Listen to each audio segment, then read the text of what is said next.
For years now, I've been wanting to get server rails for my Rosewill L4500U, and I've been dying to check them out, just like I want you to check out our sponsor. Unraid, the easy to set up and use Linux operating system that gives you the ultimate control of your data, media, applications, and virtual machines. It's hardware agnostic, which makes it great for any build with any budget. These server rails aren't actually from Rosewill themselves. These are from iStarUSA, who makes all sorts of server chassis as well. Some pretty cool ones, I might add, but they're hyper expensive. So when I got the opportunity to get some iStarUSA rails, I decided to go for it because I've heard or read online that these are compatible with the L4500Us. And I think pretty much, maybe not all of the 4U servers, but the vast majority of Rosewill chassis. But we're going to try and get these installed today and see if they actually work well, or I don't know, we'll determine how well they work. So not much to it. We just got to do some assembly. Hopefully this goes well. I don't know. These aren't going to be the best rails ever, but they'll be a huge upgrade compared to my current rails, which are like shelf-like rails. They're just literally shelves. I'll show you here in a second. So we're going to get this pulled out and then get those replaced. In the future, we're going to be able to put the server rack all the way out on the rails, and we can do all the maintenance we need without having to actually de-rack it like I always have to now, because the shelves won't hold it, obviously. So let's go get some rails on. Man, I always forget how heavy this freaking thing is. It's so massive. I love it. All right, there we go. Now these are the shelf-like rails I had mentioned earlier, I was telling you guys about. We're gonna remove these, obviously, but these have been great. They've served me well for years, but they just don't really leave you a lot in the space of maintenance. They're perfect for just setting something on top and forgetting about. So before we try and actually attach the rails to this, we have to remove the innermost rail from these actual rails. I'm gonna say rails a lot. If you guys are gonna play a drinking game, now's the time. So there's this little latch or handle in here that you can press or push on. I'm actually having kind of some trouble now. And it should just release. This is embarrassing. You're embarrassing me in front of everyone. And it should just release the inner rail, which it's not. So this is awkward for everyone. There we go. There we go. Now we got the inner rail removed. I promise you it's a lot more simple than I just made it look. Now let's take a closer look one more time at that, but obviously closer. There's this little black lever in here, so you just push that down and it releases. I don't know why it's so, there we go. It's not really that difficult to do, but I'm having a lot of trouble doing it. So you push that down and it just releases. iStarUSA provides all of the screws we need for this in this little bag, and obviously we just need to mount these to here. So these do have a proper way to go. So this is going to be towards the front because you want this to slide in and out. So I'm actually going to put this one on this one's going to go on this side. So we're going to mount it something like this. So that way the server will slide back in, and if we need to release it, we have the latch here to release it, which gets caught on the inside of this hole right here. So that's why it was kind of hard to release earlier. But anyway, so that's where we want it. And we're just going to pick some holes here, at least 3, any 3 that line up, if we can. Maybe more, maybe less. Oh, there's plenty of holes in here. Okay. I guess it doesn't matter where we mount it as long as we mount it. 1, 2. All right, so we're gonna mount it something like this instead. Yeah, all right, so we're gonna mount one screw here, 1 screw there, and 1 screw there. That should be perfect. We can put one over here. We have 2 holes here, 1 here, 1 here, 1 here, and 1 here, but I'm gonna mount it 1 here. So boom, boom. Oh wait, I lost my hole. Boom, boom, boom. Just so you know, they really lubed up these rails with grease, so if you're gonna touch anything else, be prepared to make a mess or get grease all over everything.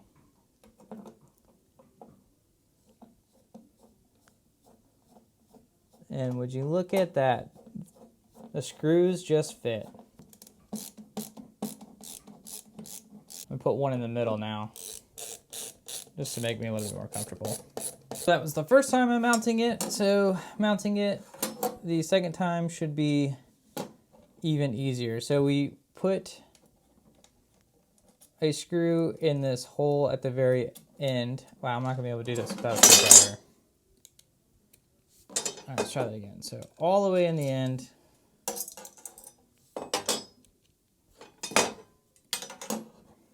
Right there. And one at the front. And one in the middle. All that's left to do is mount these on the rack, and I think we're almost done. It should be pretty straightforward from here. So that's going to be the really weird part, and the part that I don't specifically like about these rails. But as long as we're not constantly shuffling around the server rack, which I don't think we will, it shouldn't be a problem. So let's go take a look. So I'd like to leave 1 U of space right here. So in the future, when we get an extended battery module, we can just slap it right on top. So I think that means that instead of mounting the rails all the way at the bottom, we need to mount them somewhere in the middle. So I don't know if they should go here. I think if this was 3U, this would be right. So we're just gonna try and mount them here and hope for the best. Now mounting these is really strange because you actually put the rail behind the rail and then you screw them in. Now this is not my preferred type of mounting mechanism. I prefer just using regular cage nuts and screws. I don't know why they decided to go this route, but I guess if we're not constantly moving them around, it doesn't matter. So we're just gonna, we'll try it out and see how it goes. I don't really care for it. Just give me some cage nuts and screws, man. It's way better. So if you mounted everything right, it should look something similar to this. So the inside lip should be on the inside, and this will be the outside. And if you screw this up, prepare to have fun removing every single one of these and doing it all over again until you get it right. Yeah, not really a big fan of this design, like at all. This is the front of my rack, and then as you go that way, that's the back of the rack. So what's important with these rails is that this should slide towards the front. So this piece does it, this stopper right here designates the rear of the rail, and this piece right here is the front of the rail. So basically you want to mount it like this so it can slide out. And what I'm gonna do, or attempt to do, is just place this as far back as it'll go. You can place it however you like, but I just wanna make sure it gets locked in a good place where the rails can't slide backwards. So there's a good screw hole here for that. That'll keep it from sliding backwards. And hopefully, we don't really have one to keep it from sliding forwards, but we'll just kind of screw it down and hope for the best. And it'll go like that. So now, the next thing I'm gonna do is pull the rail as far out as it'll go to give us some room to work here. And we're gonna stick a screw through one of the holes right here. Again, doesn't have to be perfect. And just get a little nut on there so this thing doesn't fall off. There we go, got one on the front. Now we're gonna get one on the back. So we're gonna try and get a screw in this hole right here. This looks like a good spot for a screw. That's not gonna go anywhere. There we go. It's a good fit. Come on. Got our nut on there. All right. And then I guess for a third screw, we'll put it towards the front. One last screw in the front, like I said. And I dropped it. Awesome. Okay. Let's try that again, but let's not drop the screw this time. Just... Okay. Maybe I'm gonna need a screwdriver. Yeah, a magnetic screwdriver really helped for that part. There we go. Now that's on. All right, so we just need to tighten these down. I think we'll be golden. Now you can probably get as fancy with these screws as you want for tightening. I'm just gonna hand tighten them. So I'm just holding onto the nut as I screw down as best as I can. And that should be good enough. I mean, this is really not really gonna go anywhere. And I doubt they're gonna loosen over time. One more hand tighten. If I can get my screwdriver through the hole. Originally I was just gonna use 3 of these screws and nuts, but I decided to add a 4th just in case, just because this back end just came a little loose, a little looser than I would have liked of. So I put 4 on each side, 2 on the back, 2 on the front, and the same with the other side. So I've decided to pull both of my rails all the way out. That way, hopefully, it'll be easier to mount this thing but I don't know. I think I got it in on both sides. Yeah, I did. Okay, cool. I'm just gonna push it all the way back until it locks.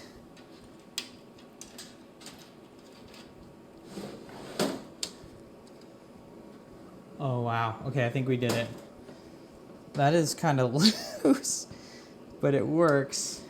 Well, I'm definitely a little off. I left a gap here. I need to mount these 1U higher, I'm guessing. So that way I'm not in the middle. So oops there, but this thing slides effortlessly in and out. Like even just moving the rack, it even comes sliding out. There's like no lock to it. Okay, great. Let's see how far out this thing goes so that hopefully it doesn't fall, I swear to God. Okay, definitely locks when you try to pull it out, so that's good.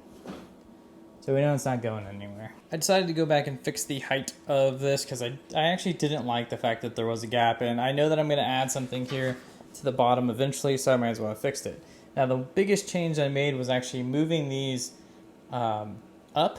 So if you remember, they were sitting between or at the 8U mark, and I moved those into the middle, so between 9 and 8, and there's 2 little screw holes that line up perfectly to sit in between. So I moved those down, and that allowed me to get that at the perfect height that I wanted, which is good.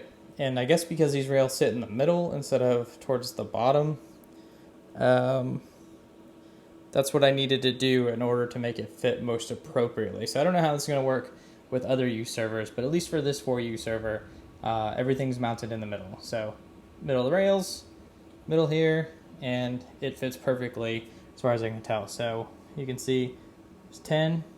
This lines up with the top 10, and the bottom lines up with 7, so that is perfectly for you. So since that was my first time, I'm gonna go ahead and say that was pretty difficult. I don't think it will be difficult or as difficult the next time.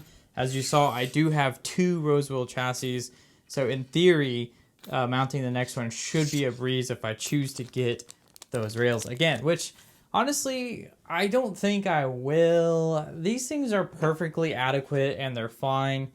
But I am tempted to get them a second time because these little lips do take up just a little bit of space.